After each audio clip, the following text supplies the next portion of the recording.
Hello student, welcome to Atul education. तो friend, इस video के अंदर हम लोग बायबैक के जनरल एंट्रीज देखेंगे, जो कि आप जनरल एंट्री एक बार देख कर जाओगे तो एग्जाम में इनकेस जनरल एंट्री आता है, आपसे पूछा ही जाएगा, तो आप लोग इसको लिख सकते हो। बस आपको अमाउंट परफेक्ट लिखना है। कौन कौन से जनरल एंट्री पूछे जा सकते हैं बायबैक ऑफ शेयर्स के अंदर? तो सबसे पहला जनरल एंट्री, यदि आपको इन्वेस्टमेंट सोल्ड का दिया हुआ है, तो अभी इन्वेस्टमेंट सोल्ड करते समय प्रॉफिट और लॉस दो हो सकता है। यदि प्रॉफिट हुआ तो एंट्री क्या बनेगा? इन्वेस्टमेंट सोल्ड करके हमारे पास कैश आ रहा है, कैश आएगा तो कैश बैंक अकाउंट को हम लोग डेबिट कर देंगे, और हमारे पास से इन्वेस्टमेंट गया उसे क्रेडिट कर देंगे, और जितने का प्रॉफिट आ जाएगा वो यहाँ पे टू प्रॉफिट एंड लॉस के नाम से क्रेडिट कर देंगे। अभी अमाउंट कैसे आएगा? फॉर एग्जाम्पल 1 लाख का इन्वेस्टमेंट था, मैंने 1 लाख का इन्वेस्टमेंट सोल्ड किया, तो इन्वेस्टमेंट के सामने 1 लाख आ जाएगा। अभी हम लोग ने 1 लाख इन्वेस्टमेंट को 1,20,000 में बेचा, इसका मतलब 20,000 का प्रॉफिट आया, तो 20,000 कहाँ पे आ जाएगा? क्रेडिट में आ जाएगा। यही इनकेस कभी लॉस में सोल्ड किया तो आपका एंट्री है जो प्रॉफिट एंड लॉस यहाँ पे क्रेडिट में है, ये प्रॉफिट एंड लॉस कहाँ पे आ जाएगा? डेबिट में आ जाएगा। प्रॉफिट एंड लॉस अकाउंट कहाँ पे हो जाएगा? डेबिट में हो जाएगा। दूसरा, शेयर यदि हम लोग बाई बैक करते हैं, तो कंपनी जब शेयर बाई बैक करती है तो कंपनी के पास इक्विटी शेयर्स आता है। अमाउंट पेबल मीन्स देना बाकी रहता है। जब कंपनी बाई बैक करती है तो तुरंत पेमेंट नहीं करती, बाद में पेमेंट करती है। बट कंपनी के पास इक्विटी शेयर आता है तो company equity share capital account को डेबिट कर देती है।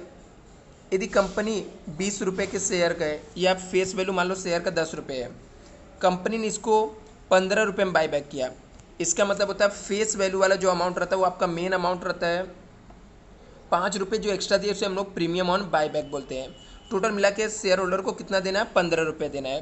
तो ऐसे में क्या करना पड़ता है? जितने के जैसे मान लो आपने नंबर ऑफ शेयर निकाले, 500 शेयर बाई बैक करना है, एक का फेस वैल्यू 10 है, तो इंटू करके जो अमाउंट आएगा आपको यहाँ पे लिख देना है। मतलब 500 शेयर आप बाई बैक कर रहे हो, तो 500 इंटू 10 करने का, तो यहाँ पे जो भी आएगा 5,000 आ जाएगा। तो हमारे पास इक्विटी शेयर आएगा, तो इक्विटी शेयर कैपिटल को हम लोग डेबिट कर देते हैं। यहाँ पे फेस वैल्यू वाला अमाउंट लिखने का, जितना नंबर ऑफ शेयर्स आप बाई बैक कर रहे हो इंटू फेस वैल्यू करना, लिख देना है। अभी हम लोग कुछ एक्स्ट्रा अमाउंट पेमेंट कर रहे हो तो उसे हम लोग प्रीमियम बोलते हैं, प्रीमियम ऑन बाई बैक। यदि हम लोग पेमेंट कुछ एक्स्ट्रा अमाउंट कर रहे हैं तो हमारे लिए लॉस है, लॉस हुआ तो उसे डेबिट करने का, premium on by back accounts को हम लोग क्या कर देंगे? यहाँ पे डेबिट कर देंगे। मान लो 500 शेयर हम लोग बाई बैक कर रहे हैं, 5 रुपये एक्स्ट्रा दे रहे हैं, तो ये हमारा प्रीमियम ऑन बाई बैक आ जाएगा, तो इसे हम लोग क्या कर देंगे? डेबिट कर देंगे। टू इक्विटी शेयर होल्डर को क्रेडिट कर देने का, कितना? जितना टोटल अमाउंट देना, जैसे 500 शेयर है, टोटल मिला के फेस वैल्यू प्लस प्रीमियम मिला के 15 रुपये हम लोग दे रहे हैं, या बाई बैक प्राइस आपका मान लो 15 रुपये है, इनटू कर देंगे हम लोग, टू इक्विटी शेयर होल्डर क्या हो जाएगा? क्रेडिट हो जाएगा।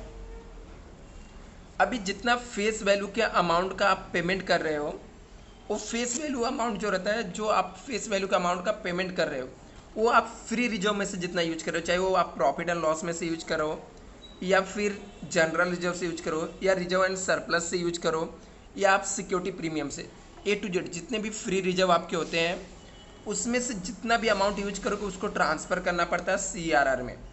तो जो भी चीज़ आप यूज करोगे उसे आपको डेबिट करना पड़ता है। For example, profit and loss accounts को आपने यूज किया तो उसे डेबिट करना पड़ेगा, जनरल रिजर्व यूज किया तो उसे डेबिट करना पड़ेगा, और CRR अकाउंट क्या हो जाएगा? क्रेडिट हो जाएगा। अभी हम लोग पेमेंट करते हैं शेयर होल्डर को, जब हम लोग शेयर होल्डर को पेमेंट करेंगे तो equity share holder account debit हो जाएगा, और कैश बैंक अकाउंट को हम लोग क्या कर देंगे? क्रेडिट कर देंगे। यदि हम लोग ने बाई बैक करते समय कुछ प्रीमियम दिए रहते तो उसको हम लोग को एडजस्ट करना पड़ता है, मतलब राइट अप करना पड़ता है। तो आप देखो कि यहाँ पे सेकंड वाले एंट्री में हम लोग प्रीमियम ऑन बाई बैक को डेबिट करके रखा था। अभी इसको एडजस्ट करना तो उसे हम लोग क्या कर देंगे? क्रेडिट कर देंगे। Premium on by bank account क्या हो जाएगा? यहाँ पर क्रेडिट कर देना है। फिर डेबिट किसको करना है? यदि आपने इसको एडजस्ट करने के लिए सिक्योरिटी प्रीमियम यूज करोगे तो सिक्योरिटी प्रीमियम अकाउंट को डेबिट कर देना। प्रॉफिट एंड लॉस यूज करोगे तो प्रॉफिट एंड लॉस, या दोनों आपने यूज किया तो दोनों को डेबिट कर देने का। प्रीमियम ऑन बायबैक अकाउंट को क्या कर देने का? क्रेडिट कर देने का। अभी इसके अलावा यदि कभी आपका पार्टली पेड अप शेयर रहेगा तो आपको 2 एंट्री और एक्स्ट्रा आएगा। पार्टली पेड अप शेयर्स में हम लोग क्या करते हैं? फाइनल कॉल करके इक्विटी शेयर होल्डर से मांगते हैं। जब हम लोग फाइनल कॉल करते हैं तो सबसे पहले हम लोग ड्यू का एंट्री पास करते हैं, मतलब वो लोग हम लोग को पेमेंट नहीं करते हैं तो हम लोग को ड्यू रहता है। तो हम लोग जब equity share final call account को डेबिट कर देते हैं, इक्विटी शेयर कैपिटल को क्रेडिट कर देंगे। मान लो पहले से बैलेंस शीट में आपके पास 5,000 शेयर दिया है और ये लोग का 8 रुपीज़ पेड अप है, तो देना बाकी कितना है? 2 रुपये। तो 5000 इंटू 2 करने का जो अमाउंट आएगा वो यहाँ पे लिख देने का। इक्विटी शेयर कैपिटल के सामने भी सेम अमाउंट आ जाएगा 10,000। दूसरा एंट्री फाइनल कॉल रिसीव का पास करने का। जब फाइनल कॉल हम लोग रिसीव करेंगे तो हमारे पास क्या आएगा, कैश आएगा। कैश आएगा तो कैश बैंक अकाउंट को हम लोग डेबिट कर देंगे और इक्विटी शेयर फाइनल कॉल को क्रेडिट कर देंगे, क्योंकि यहाँ पे डेबिट किए थे, अभी रिसीव हुआ तो उसे क्रेडिट कर देंगे। अमाउंट कितना आएगा, जो अमाउंट आपका 10,000 यहाँ पर आया था सेम अमाउंट को हम लोग यहाँ पर लिख देंगे। तो बेसिकली इतना एंट्री जो है, यदि आप इतना एंट्री अच्छे से याद कर लेते हो फ्रेंड, इसमें से 4 एंट्री ऑलमोस्ट हर एक सम में आ जाती है।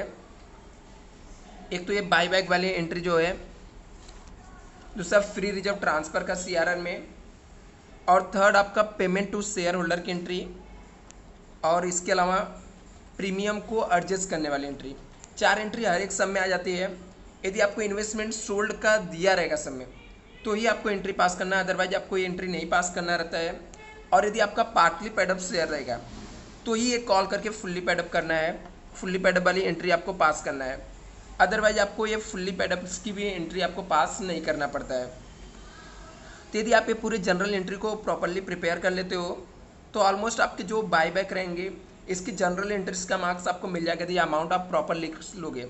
अभी नेक्स्ट वीडियो में मैं फ्रेंड आपको ये भी बता देता हूँ कि बाई बैक के पूरे कॉन्सेप्ट और कौन कौन से 2 क्वेश्चन आपको प्रैक्टिस करके जाना चाहिए बाई बैक ऑफ शेयर्स के, नेक्स्ट वीडियो में अपलोड करके आपको बता दूंगा। आप लोगों ने फ्रेंड यदि चैनल को अभी तक सब्सक्राइब नहीं किया है तो सब्सक्राइब कर लेना है, और यदि आपको और भी कुछ डाउट रहे तो आप लोग मुझे कमेंट करके जरूर बताना फ्रेंड।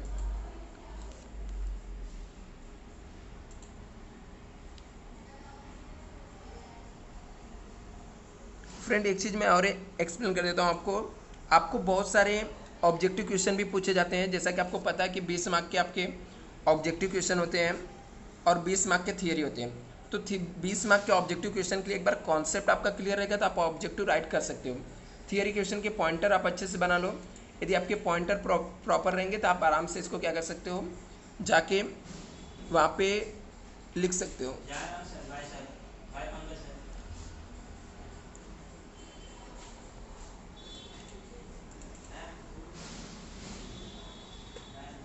अभी यहाँ पे बोनस शेयर्स का भी एंट्री कभी कभी आता है, बट वो आपको उसके लिए इतना आपको टेंशन नहीं लेना। जब आपको पूछा जाएगा तो ही आपको पास करना है, अदरवाइज उसको पास करने की ज़रूरत नहीं है।